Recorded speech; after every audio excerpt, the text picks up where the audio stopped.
जय श्री कृष्ण। आज हम देखेंगे भगवद गीता अध्याय 2 श्लोक संख्या 58। यदा संहर्ते चायं कूर्मो अंगानि सर्वश इंद्रियाणि इंद्रियार्थेभ्यस्य तस्य प्रज्ञा प्रतिष्ठिता।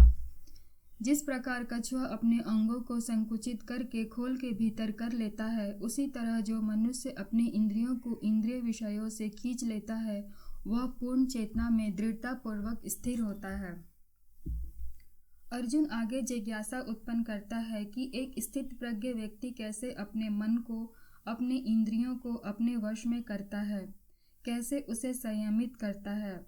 इस पर श्री कृष्ण अर्जुन को समझाते हुए कहते हैं कि एक योगी की असली पहचान यह नहीं होती कि उसके कितने भक्त हैं, वह कितना प्रवचन दे सकता है।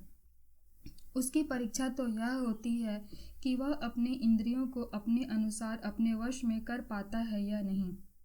इंद्रियों की तुलना सर्प से की गई है।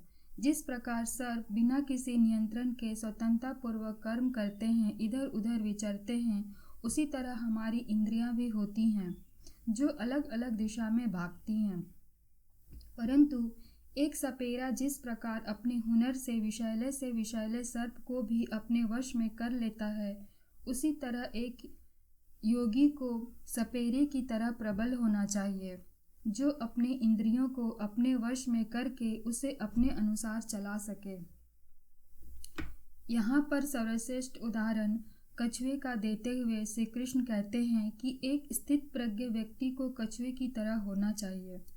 जिस प्रकार कछुआ किसी भी समय अपने अंग समेट सकता है और पुनः विशिष्ट उद्देश्यों से उन्हें प्रकट भी कर सकता है। जब कछुआ को यह समझ में आता है कि बाहर खतरा है, बाहर का वातावरण उसके अनुकूल नहीं है, तब वह अपने सारे अंगों को अपनी इच्छा के अनुसार अपने खोल में समेट लेता है।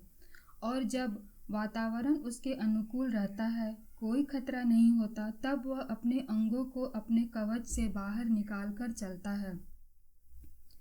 श्री कृष्ण कहते हैं कि एक स्थित प्रज्ञ व्यक्ति भी ऐसा ही होता है। वह अपने सभी इंद्रियों का उपयोग अपने अनुसार करता है।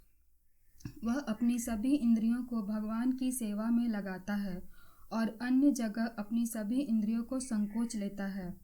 इसी तरह हमें चाहिए कि जब हम भगवान के दरबार में जाएं, तो अपनी सभी इंद्रियों को खोलकर अपनी सभी इंद्रियों से भगवत भक्ति के रस को जितना हो सके उतना ग्रहण करना चाहिए।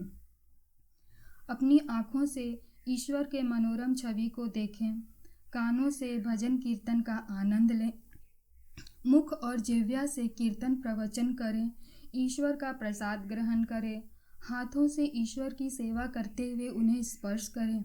इससे हमारी इंद्रियां शुद्ध होती हैं और हमारे वश में होती हैं।